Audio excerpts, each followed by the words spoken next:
안녕하십니까? 오늘 저녁에 우리 주의 성전에 오신 여러분들을 진심으로 환영합니다. 하나님의 크신 은혜가 오늘 이 저녁 우리 모든 사랑하는 성도들 위해 함께 하시길 바랍니다. 특별히 우리 화요일 저녁에 오신 여러분들 다시 한번 환영드리며 여러분에게 하나님의 큰 복이 임하시길 간절히 바랍니다. 되게 오래간만에 다시 정로의 계단의 말씀을 가지고 왔습니다. 지난 4월달 내내는 우리 4월달 금요일에 저희가 특별한 선교 집회를 하기 위해서 화요일 시간을 우리 부목사님에게 이렇게 설교하시도록 이렇게 했고, 요번 달엔 또 화요일 시간에 또 계속 우리가 소그룹으로 모이기 때문에 아마 오늘 시간을 끝으로 또 우리가 함께 소그룹으로 모여야 될 것 같습니다. 지난 시간까지 제 8장에 나와 있는 그리스도에게까지 자라남이라고 하는 말씀으로 우리가 함께 은혜를 나누었고요. 오늘은 이제 9장 사업과 생애라고 하는 제목으로 우리 함께 하나님의 말씀을 보겠습니다. 우리가 예수 그리스도 안에서 자라난 사람으로서 어떻게 우리의 사업, 하나님께서 맡기신 사업을 감당할 수 있을까 하는 것이 오늘의 주된 내용이 되겠습니다. 우리 본문의 말씀은 마태복음 20장 28절에 있는 말씀 함께 읽도록 하겠습니다. 인자가 온 것은, 다 같이 읽어볼까요? 시작. 인자가 온 것은 섬김을 받으려 함이 아니라 도리어 섬기려 하고 자기 목숨을 많은 사람의 대속물로 주려 함이니라. 아멘. 예수님이 이 땅에 오신 이유를 성경은 분명하게 이야기했는데 그것은 섬기려 하기 위해서 왔다라고 성경은 말하고 있습니다. To be served, 다른 사람을 섬기려 하기 위하여, to serve, 다른 사람을 섬기기 위하여 예수님은 이 땅에 오셨다. 또 하나 예수님이 이 땅에 오신 것은 다른 사람에게 생명을 주기 위해서, 곧 대속물로, 목숨을 많은 사람의 대속물로 주려 하기 위해서 이 땅에 왔다. 그러므로 그리스도를 섬기는 하나님의 백성으로서, 그리스도를 따라가기를 원하는 우리는 그리스도인으로서 예수님의 이 모본은 우리의 모본이 되어야 되겠습니다.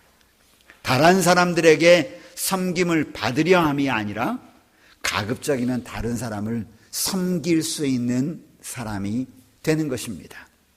왜 예수님이 다른 사람을 섬기기 위해서 오셨는가?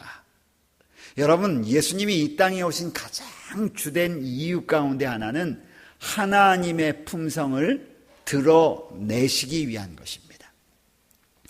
사단에게 의하여 오해됐던 하나님의 품성. 지난 안식일에 교과 공부를 하면서 그리스도를 믿는 사람들조차도 하나님의 품성에 대하여 오해하고 있다라고 그렇게 기록해 놓았습니다. 하나님은 벌하는 자처럼, 하나님은 죄를 용납하지 않고 그냥 단칼에 쳐버리는 그런 자처럼, 죄인까지도 이렇게 오해하고 있는데 하나님은 죄인까지도 사랑하시는 분이고 단 한 사람도 멸망받기를 원치 아니하시는 분으로 보여주시기 위하여 예수님이 이 땅에 오셨다는 것이죠. 예수님의 품성은 하나님의 품성을 그대로 대변하는데 그분은 남에게 섬김을 받는 것이 그분의 품성이 아니라 그분은 기회가 있을 때마다 다른 사람을 섬기고 다른 사람을 동정하고 다른 사람을 이해하려고 다가서시는 분이 예수님의 성품이셨다. 그러므로 우리는 그리스도인이라고 우리는 칭하는 사람입니다. 크리스찬. 그러므로 예수 그리스도를 따라가는 하나님의 백성들로서 우리가 가져야 될 성품이 어떤 성품인지를 우리는 이 성경절을 통해서 깨닫게 되는 것입니다. 이제 말씀으로 좀 들어가 보겠습니다. 하나님은 온 우주에게 생명과 빛과 기쁨의 근원이시다. 이 처음 시작하는 이 첫 마디를 제가 읽으면서 굉장히 오랫동안 이 말씀을 생각하게 되었어요. 하나님은 온 우주에게 온 우주에게요. 우리가 바라보는 모든 세상에게 하나님은 생명이 되시고 빛이 되시고 기쁨의 근원이 되신다는 거예요. 여러분, 이 말씀을 제가 오랫동안 묵상하게 된 이유가 뭐냐면, 이 말씀 한 말씀에 우리가 어떠한 존재가 되어야 하는지를 아주 명확하게 기록해 놓고 있기 때문에 그렇습니다. 다른 말로 하면 이 동일한 말씀을 바꾸면 우리는 우리가 만나는 사람이나 우리가 만나는 세상에게 생명과 빛과 기쁨의 근원이 되어야 한다는 것입니다. 예수님의 사명은 곧 우리의 사명과 동일한 것이죠. 태양으로부터 비추는 빛처럼. 그렇죠, 여러분? 참 희한해요. 이 태양이 구름을 덮여져 가지고 오는 빛과 구름이 없이 그저 태양이 쭉 우리에게 내려쬐는 빛의 양이 다르죠. 그 태양이 우리에게 비추는 빛처럼, 그리고 탁탁 솟아나는 샘 있지 않습니까? 샘부터 흘러내리기 시작하는 시냇물처럼. 제가 예전에 태백에 목회를 할 때 검용소라고 하는 곳이 거기에 있었어요. 검용소라고 하는 것은 무엇이냐면, 많은 사람들이 말하기를 한강의 발원지라고 그래요. 산이 이렇게 있는데 거기서부터 흘러가지고 쭉 흘러내려가지고 한강으로 흘러내리는 최초의 시점이에요. 그런데 희한하게 거기를 가면 특별한 일이 있는데, 뭐가 있느냐면, 산이 이렇게 있는데 물이 흐르기 시작하는데 여기서부터 물이 땅속에서요 쾅쾅쾅쾅쾅쾅 솟아나와요. 그리고 그 위로 올라가면 물이 하나도 없어요. 그리고 물이 콸콸콸콸 솟아나오고 거기서부터 쫙 물이 흘러나오는 그곳이 있습니다. 언제도 흘러나오냐면 겨울철에도 물이 콸콸콸콸 솟아나와요. 얼지 않습니다. 그래서부터 거기서부터 물줄기가 시작하는데, 이 말씀을 읽을 때 거기가 생각나는 거예요. 샘에서 흘러내리기 시작하는 시냇물처럼. 그리고 거기서부터 점점 흘러나와가지고 양쪽으로 흘러가서 한강으로 흘러가 나오는 발원지다라고 하는 곳이 있습니다. 거기 가면 여름에도 얼마나 시원한지 몰라요. 아주 시원합니다. 그것처럼 복들은 어떤 복이냐면, 생명의 복, 빛의 복, 기쁨의 복, 이런 복들은 다 하나님께로부터 흘러나와 모든 피조물들에게 이르러 간다는 것이에요. 그래서 하나님을 믿건 믿지 않건 하나님으로부터 이르러 오는 그 복 때문에 모든 피조물들은 존재한다는 것이죠. 바로 사람의 마음 안에 하나님의 생명이 있는 곳은 어디든지 그 생명이 사랑과 복으로 다른 사람들에게 흘러 넘치게 된다. 여기 요 말씀이 우리가 어떤 그리스도인이 되어야 하는지를 분명하게 말하고 있는데, 사람의 마음 안에 하나님의 생명이 있다면 그 생명이 있는 곳은 어디든지 말이에요. 결국 하나님께서는 그리스도인들의 심령 가운데 하나님의 사랑이 머물기를 원하시는 거거든요. 그런데 그 하나님의 사랑이 머문 그 사람이 있는 곳은 어디든지 관계없이 하나님의 생명이 사랑과 복으로 사람들에게 흘러 넘치기 시작한다는 것이에요. 여러분, 이 말씀의 핵심은 결국 하나님의 사랑은 사람을 통하여 일어나기 시작하는데, 사람의 무엇을 통하여 일어나면 그 사람의 마음 가운데 있는 하나님의 사랑을 통하여 흘러 넘치기 시작한다는 것이에요. 그런 일들이 무엇을 이루기 시작하냐면 그리스도인 생애를 이루기 시작하는 것이고, 그런 일을 통하여 하나님의 백성들이 이루는 사역들이 이루어진다는 것입니다. 핵심은 무엇인가? 우리 마음 안에 있는 그리스도의 사랑이라는 거예요. 그 사랑이 우리 마음 가운데 머물면 그런 놀라운 일들이 벌어지게 될 것이다라는 거예요. 맞죠? 하나님의 사랑이 우리 마음 가운데 가득 차기 시작하면 그것을 감추어 둘 수 없다는 것이죠.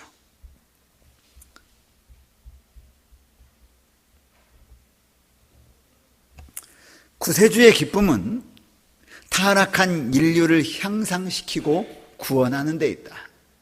예수 그리스도의 가장 큰 기쁨은 뭐냐면 죄로 말미암아 점점 망가져가는 이 땅에 살고 있는 피조물들을 향상시키고 그리고 그들이 구원받게 하는데 예수님의 기쁨이 있다는 거예요. 이 기쁨을 위하여 그는 자기의 생명을 아끼지 아니하시고 십자가의 고난을 참으사 부끄러움을 개의치 아니하셨다. 이와 같이 천사들도 그래서 하나님의 피조를 받은 하나님의 죄 짓지 아니한 모든 피조물들의 유일한 기쁨은 뭐냐면 그 하나님의 형상으로 하나님의 모습으로 지음받은 그 피조물들이 향상되는 것이라는 거예요. 점점 영어로는 향상을 뭐라 하면 refresh 된다. refresh 된다. 아주 새롭게 되는 것이에요. 이와 같이 천사들도 죄 짓지 않은 천사들도 이와 같이 다른 이들의 행복을 위한 일에 종사하고 있다. 이것이 그들의 기쁨이다. 여러분 오늘 여기서 말하려고 하는 것이 무엇입니까?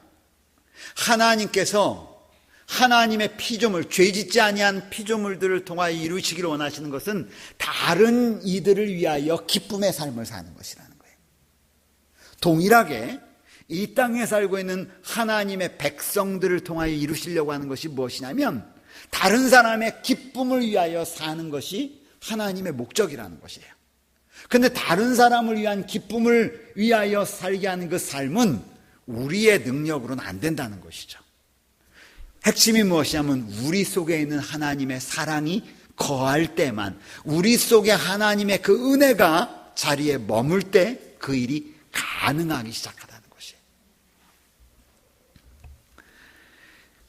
그리스도의 자아희생적 사랑의 정신은 이 시대 소망을 읽어보면 무슨 말씀이 굉장히 많이 나오냐면 예수님이 그의 사랑하는 제자들, 예수님을 따르는 자들에게 가장 가르치기를 원하셨던 공과가 하나 있는데 그것이 자아희생적 사랑의 공과라고 했어요. 따라해보세요. 자아희생적 사랑. 예. 예수님이 이 땅에 있는 하나님의 백성들에게 가장 많이 가르치기를 원하셨던 정신이 있는데 자아희생적 사랑의 정신이었다는 거예요. 그런데 이와 반대로 사단이 가장 이 땅에 있는 사람들의 마음 가운데 넣어주기를 원하는 정신인데 그것은 자아만족의 정신이라는 거예요. 하나는 자아희생적 사랑의 정신이고 하나는 자아만족의 정신이에요. 하나는 다른 사람을 위하여 희생하는 정신이고 하나는 다른 사람은 생각지 않고 자기가 만족하면 되는 정신을 가장 원한다는 것이죠. 그런데 이 그리스도의 자아희생적 사랑의 정신은 온 하늘에 충만한 정신이니 그것이 곧 하늘의 행복의 요소이다. 하늘에서 가장 행복한 때는 언제냐면 다른 사람을 위하여 일했을 때, 다른 사람의 행복을 위하여 희생했을 때가 가장 행복하고 아름다운 때라는 것이죠. 그것을 우리 주님은 이 땅에서 보여주기를 원했고 이 땅에 있는 하나님의 백성들이 누리기를 가장 원하는 기쁨의 순간은 바로 다른 사람을 위하여 일하는 정신이 발휘되었을 때다 라고 하는 거예요. 그러므로 여러분 이 정신은 오늘날도 다르지 않습니다. 하나님의 백성들이 누리는 가장 큰 기쁨은 언제 있어야 하냐면 다른 사람을 위한 사역을 했을 때예요. 그런데 감사한 것은 우리 교회 여러 성도들이 자신보다는 다른 사람을 위한 사역을 최선을 다해 하는 모습을 인해서 하나님께 감사하는 것입니다. 자, 요 빨간 글씨 한번 읽어볼까요? 이것은 여기 보이세요? 예, 함께 읽어보겠습니다. 시작.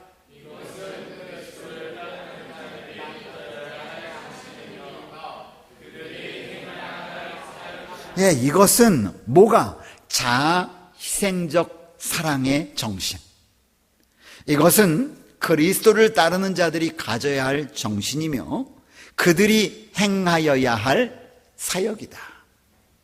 그래서 예수님을 따르는 백성들이 해야 할 사역, 우리가 해야 할 사업의 핵심은 무엇이냐? 자아희생적 사랑의 정신을 나누는 사역을 하나님의 백성들이 해야 되겠다라고 하는 것입니다. 그리스도의 사랑이 마음속에 간직되어지면 마치 좋은 향수처럼 그 사랑을 숨길 수 없다. 이건 진리입니다. 하나님의 사랑이 그리스도인의 마음에 싹 가득 채워지면 그 냄새가 나기 시작한다는 거예요. 숨기지 못한다는 것입니다. 이 사랑의 거룩한 영향은 우리가 접촉하는 모든 사람들이 느끼게 되어질 것이다. 예수 믿으라 믿으라 해서 되는 것이 아니라 하나님의 사랑의 정신이, 자희생적 사랑의 정신이 우리도 모르는 사이에 우리 속에 채워지기 시작하면 하나님을 알지 못하는 사람이 그 냄새를 맡게 되게 될 것이라는 거예요. 냄새가 느껴지게 된다는 거예요. 여러분, 그런 성도들 되시길 간절히 바랍니다. 저도 그렇게 되면 좋겠어요. 제가 지나가는 곳마다 쓱 지나가면 사람들이, 저를 아는 사람들이 달라. 저 사람은 뭔가 달라. 냄새가 좋아. 이렇게 되는 것이요. 이렇게 되는 것이 그리스도의 사랑의 정신을 마음속에 간직한 자에게 일어나는 변화라는 것이에요. 사실 성경이 말하는 예수님께서 그의 백성들에게 진짜 원하는 것은 이것이에요. 네? 이것이에요. 예수님이 이스라엘 백성들을 택하셔서 그들에게 복의 근원이 되라고 하신, 복의 기관이 되라고 하신 말씀도 바로 그것이에요.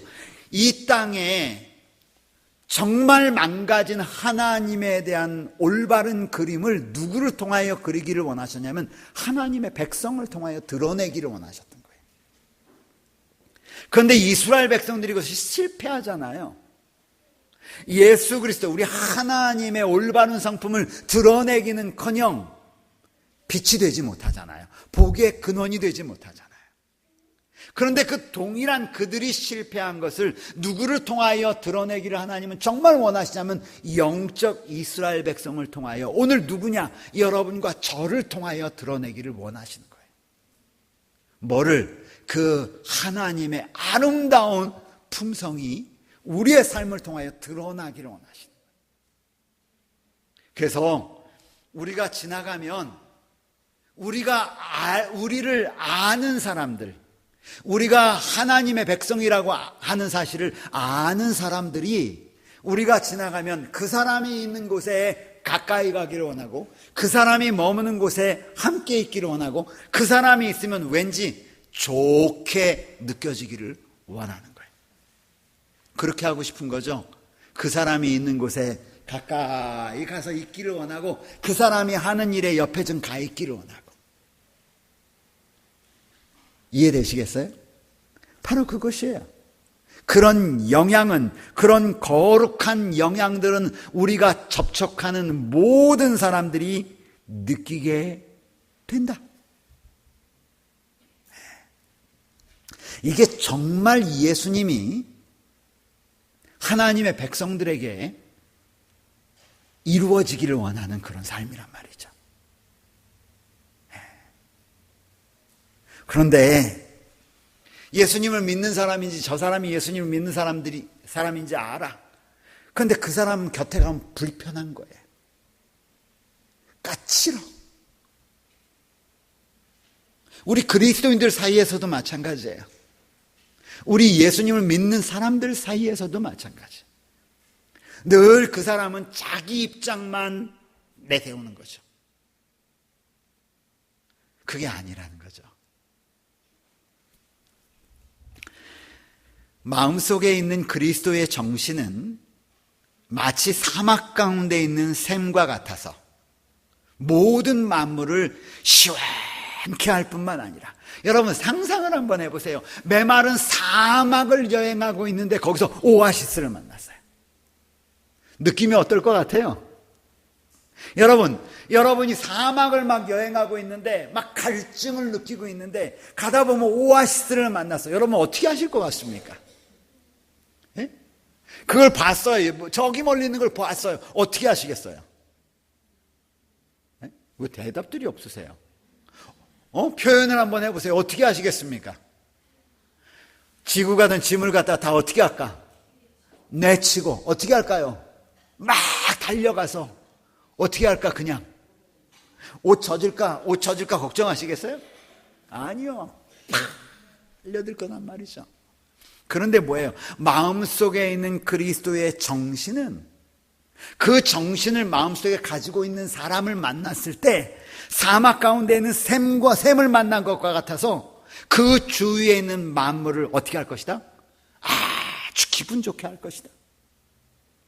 그리고 죽어가는 자들에게 생명수를 마시고자 하는 간절한 마음을 불러일으키게 할 것이다.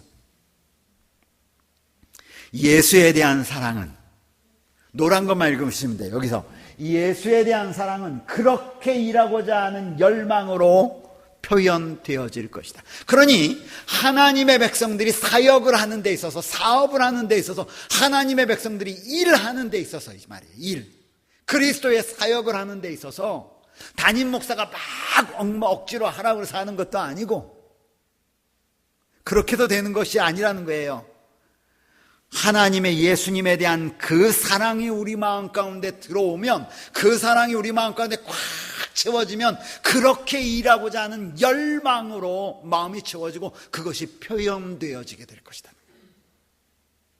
여러분 아시겠죠? 이게 하나님께 이르는 계단에 있어서 예수 그리스도에게까지 이르고 난 다음에 일어나는 현상들이란 말이에요. 이 사랑은 우리 하늘아버지의 돌보심을 받고 있는 모든 피조물을 향한 사랑과 온정과 동정으로 인도할 것이다. 화이트보이는 그리스도의 사랑이 우리 마음 가운데 가득 차면 그 가득 찬 사랑이 하나님이 창조하신 모든 피조물 가운데 다 미치게 될 것이라고 그랬어요. 그러니 무엇도 사랑하게 되는 거냐면 천연계도 사랑하게 되는 거예요. 무엇도 사랑하게 되면 피조물, 모든 동물들도 사랑하게 되는 거예요. 무엇도 사랑하게 되면 하나님의 형상으로 지음받은 그 피조물 사람들에게까지도 그것이 조금씩 영향을 미쳐서 그들에게 인도하게 될 것이다. 아멘. 그러니 결국 우리가 하는 생애와 살아가는 생애와 우리가 그리스도를 위하여 일하는 사업의 근본은 뭐냐? 그리스도에 대한 그 사랑이 우리 마음 가운데 가득 채워지면 그것이 우리를 이끌어갈 것이다라는 거예요. 그러니 여러분 보세요. 그것이 우리 마음 가운데 꽉 차서 나도 모르는 사이에 이끌려가는 삶, 이끌려가는 생애는 얼마나 행복하고 감사하고 기쁜 생애가 되겠어요. 그런데 그건 이 그리스도의 사랑이 내 마음 가운데 있지 않아. 그런데 뭐는 아냐면 그리스도인들이 살아야 될 삶의 모습이 어떤 삶인지는 알아. 그런데 이것은 채워지지 않아. 그런데 그것은 보인단 말이에요. 나의 삶 속에 그래 이것도 해야 되고 저것도 해야 되고 이렇게 해야 되고 저렇게 해야 되고, 만약 그것이 일처럼 느껴진다면 얼마나 피곤하고 힘들겠어요. 그래 안 그래요? 그렇단 말이죠. 그래서 하나님께서 오늘 우리에게 말씀하시는 것은 그러한 은혜가 우리 가운데 가득 채워질 때에 향기를 숨길 수 없는 것처럼, 향수 그러잖아요. 우리 여자분들 동료들이 있는데 어떤 분이 향수를 딱 뿌리고 왔는데 너 무슨 향수 썼어? 냄새 좋다? 이렇게 해야 안 해요? 하는 것처럼 그리스도의 사랑이 우리 속에 채워지면 그 향기, 그리스도를 닮은 그 품성의 향기들이 싹 미쳐진다 이거예요.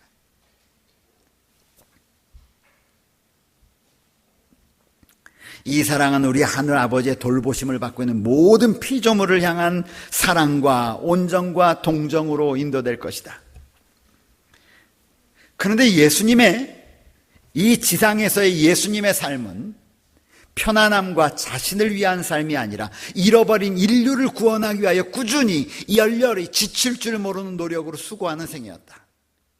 그는 말구유로부터 갈바리에 이르기까지 극기의 길을 가셨으며 힘든 일과 고난의 여정들과 심신을 소진케 하는 수고로부터 벗어나기를 구하지 않았다.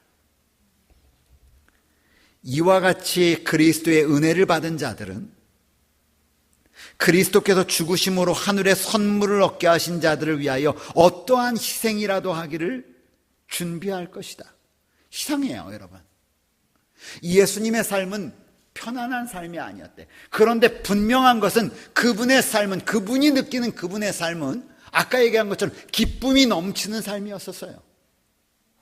다른 사람이 볼 때는 수고로운 삶이고 어려운 삶처럼 느껴졌는데 본인은 그렇게 느끼지 않았다는 거예요.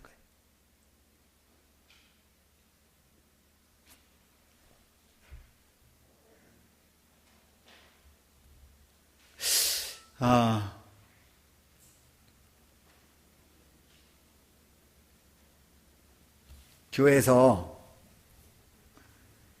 글쎄요, 이걸 예를 이렇게 들어도 될지 모르겠어요. 지난번에 여기 교회 앞에 좀 지저분하고 뭐 이렇게 저렇게 돼가지고 제가 저도 모르게 빗자루를 들고 또 물을 뿌리고 휴지를 줍고 이렇게 했어요. 그랬더니 어떤 분이 오셔가지고 아이 목사님, 담임 목사님 체면이 있지, 왜 이런 걸 하시느냐고, 우리 집사장로들 많은데, 이렇게 얘기를 하세요. 감사한 일이죠. 근데 제가 그리고 가만히 생각해서 이거 내가 잘못하는 건가? 네? 근데 저는 그게 그냥 자연스럽게 나온 거거든요, 사실은. 예수님 같으셨으면 어떻게 하셨을까? 억지로 하셨을까? 그렇게 생각하지 않아요. 오늘 예수님께서 그렇게 어렵지만 그 일을 하게 하셨던 그 동기가 있었는데 그것이 하나님의 마음이라는 거예요. 그 하나님의 마음이 채워지고 나니까 그런 일들이 발생하게 된 거죠. 만약에 누가 저한테 그걸 갖다가 이것도 하고 저것도 하고 이것도 하고 저것도 하라고 그러면 싫었을 거예요. 근데 우리가 하는 사역이 그래요. 교회에서 하는 사역이. 하나님의 그 아름다운 사랑이 우리의 마음 가운데 가득 채워져서 그런 봉사를 하게 하는 역사, 그것이 하나님께서 이루시는 역사임을 여러분 깨닫게 되시길 간절히 바랍니다. 그런 봉사를, 그런 사역을 하나님은 가치 있게 여기시는 거예요. 여러분, 저는 이 말씀을 한참 동안 생각을 했어요. 이거 한번 읽어보시겠어요? 그들은 시작.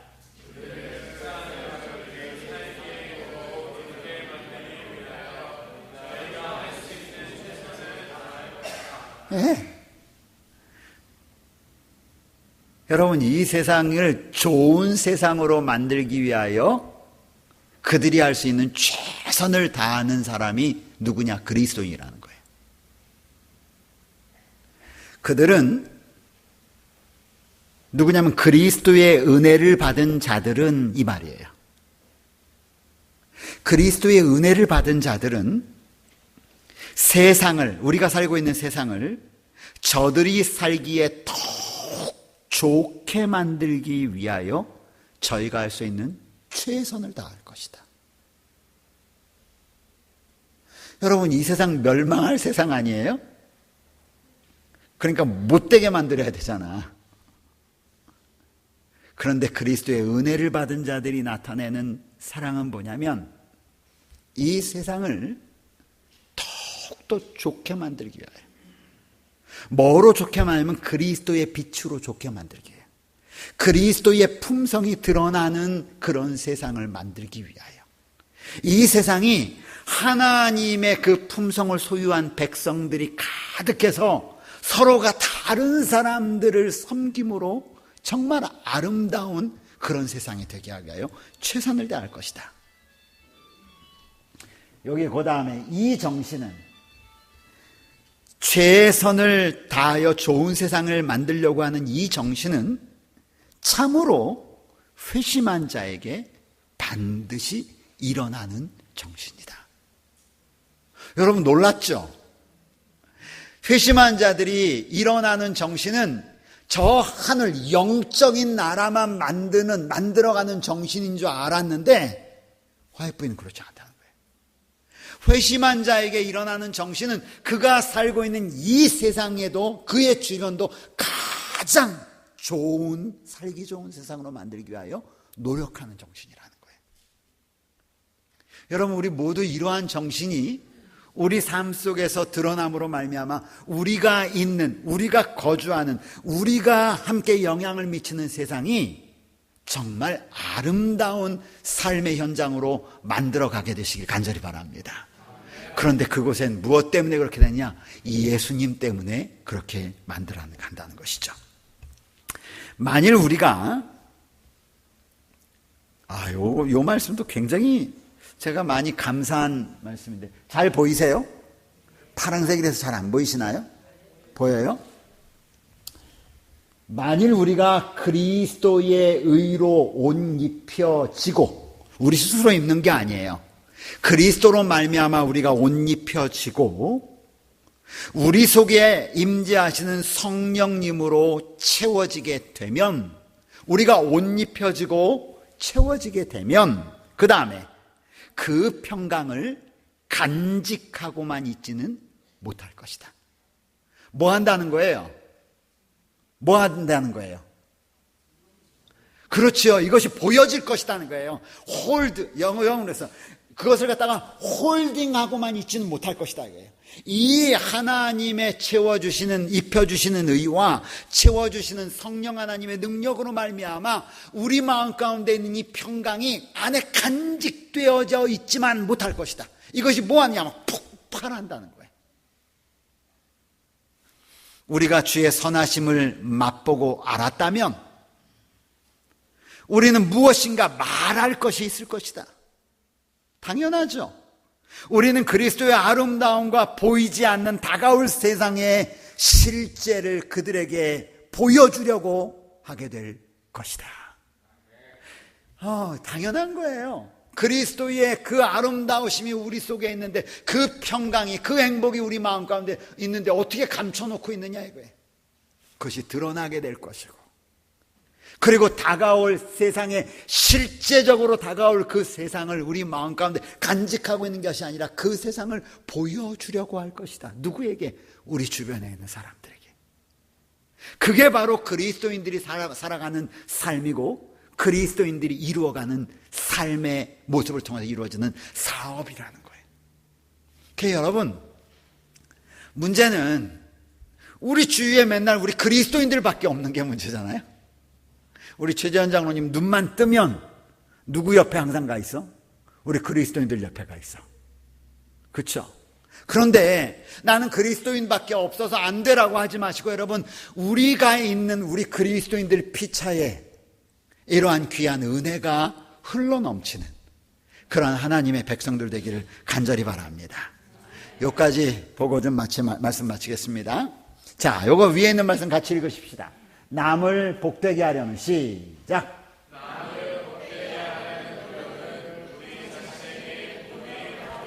예, 남을 복되게 하려고 하는 노력은 우리 자신에게 복이 되어 돌아온다. 이 말이 맞아요. 성경적으로 보면 맞아. 왜? 남을 복되게 하는 것은 우리 스스로 할 수 있는 일이 아니에요. 남을 복되게 하는 것은 우리 속에 복이 들어왔을 때에 복되게 하는 거예요. 맞아요? 하나님의 복이 우리 가운데 돌아와야만 우리는 남을 복되게 할 수 있어요. 하나님의 복이, 은혜가 우리 속에 들어오지 않으면 남을 복되게 하지 못해요. 하나님의 은혜가 내 속에 들어오지 않으면 남을 윤택하게 할 수가 없는 거예요. 뭐하고 똑같냐면, 하나님의 말씀을 받지 않은 자는 하나님의 말씀을 전할 수가 없어요. 지난주에 우리 삼육병원에서 우리 직원들을 위한 기도주의를 한 주 동안 이렇게 하는데, 하루는 점심을 먹기 위해서 좀 이렇게 병원 임원들하고 식사를 하는데, 그때 병원장님이 저한테 그래요. 목사님들은 참 어렵겠어요. 왜요, 원장님? 그랬더니 하시는 말씀이, 매일마다 그렇게 설교를 하는 게 얼마나 어려운 일이에요. 네, 힘든 일이에요. 진짜 어려운 일이에요. 도망가고 싶을 만큼 어려운 일이에요. 제가 처음에 목회를 시작해가지고 큰 교회에서 전도사로 있다가 담임 목사로 가니까 화요일, 금요일, 안식일, 방문 막 계속 설교를 해 제끼는데 막 너무너무 어려운 거예요. 그런데 뭐가 어렵냐면 내 속에 기별이 없는데, 내가 하나님으로부터 받은 게 없는데 몇 시간 전하려고 하니까 너무 어려운 거예요. 안 그렇겠어요, 여러분? 여기 서서 말하는 것도 한두 번이지. 그러면서 그 장로님이, 원장님이 뭐라고 그러시냐면 이렇게 얘기해요. 나는 한 번 설교하는 것도 너무너무 어려운데 어떻게 매주마다. 어려운 거예요. 제가 우리 후배 목사님들 교육하는 시간마다, 교육할 수 있는 시간이 있을 때마다 후배 목사님들한테 가서 목사에게 가장 어려운 일은 하나님께 기별을 받지 않았는데 기별을 전하는 일이다 그랬어요. 그러므로 목사는 끊임없이 하나님께로부터 기별을 받아야 한다. 맞아요. 그런데 이게 그거예요. 하나님으로부터 내가 하나님의 말씀을 묵상하면서, 내가 기도하면서 하나님이 나에게 말씀하시는 기별을 받지 못했는데 어떻게 가서 이야기하겠어요? 전달하겠어요? 그래서 남에게 기별을 전달할 수 있는 것은 우선 누구에게 엄청난 복이냐면 나에게 엄청난 복이에요. 그 기별이 진짜 있다는 거예요. 똑같은 얘기예요. 남을 복되게 한다는 것은 다른 말로 하면 내가 이미 하나님으로부터 오는 뭘 받은 사람이에요? 복을 받은 사람. 여러분, 우리 모두가 그러한 기쁨을 누리게 되길 간절히 바랍니다. 남에게 전도한다는 것은요, 여러분, 똑같은 말로 한번 제가 얘기해 볼게요. 똑같은 말로 남에게 전도하는 것은 전도라고 하는 행위만 가지고 뭐 없이 하나님이 나에게 전도하는 그 느낌 없이 전도하는 것은 힘들고 짜증나고 어려운 일이에요. 못해. 그거 힘들어. 목사가 시키고 교회가 시켜서 그거 해야 된다고 해서 억지로 가서 하는 것은 진짜 어려운 일이에요. 그건 하지 말아야 돼요. 아무 의미 없어. 그런데 오늘 말씀하신 것처럼 그리스도의 사랑이 내 마음에 가득해서 샘솟는 샘물처럼 감춰둘 수 없어서 그냥 옆에 가기만 해도 냄새가 나보니까 사람들이 무슨 냄새야 하고 쫓아오는 그걸 통해서 사람들이 만약에 그리스도께 인도된다면 얼마나 재밌어요. 신나고 감사하죠. 남을 복되게 하려는 노력은 우리 자신에게 복이 들어오게 한다. 구속의 경륜 가운데 우리로 한 역할을 담당하게 하신 하나님의 뜻이 바로 여기에 있다. 복이 되도록 하기 위해서 다른 사람에게 하나님의 복을 나누는 사람이 되게 하셨다는 말은 다른 말로 바꾸면 너희 자신이 복을 경험하는 자가 되라고 하는 하나님의 축복이라는 거예요. 그는 먼저 사람에게 신의 성품을 가질 수 있는 특권을 주시고 다음으로 그 특권을 간직하고 저희 동포들에게 축복을 전하여 주는 특권을 누리게 하셨다. 이것이 하나님께서 사람에게 주실 수 있는 최고의 영예요. 최대의 기쁨이다. 아멘. 그러니 하나님이 우리에게 사업을 맡긴 것은 바짝 마른 상태에서 너 이 사업 하라는 게 아니라 너희가 하나님의 그 귀한 은혜를 마음 가운데 충분히 받은 자로서 그것을 나누어 주는 기쁨을 맛보는 자가 되라. 그런데 이것은 사람이 누릴 수 있는 최고의 영예요. 최대의 기쁨이다. 여러분, 이러한 귀한 은혜를 우리 모두 함께 나누는 그리고 경험하는 우리 사랑하는 교문익교회 성도들 되기를 간절히 바라면서 말씀을 마치겠습니다.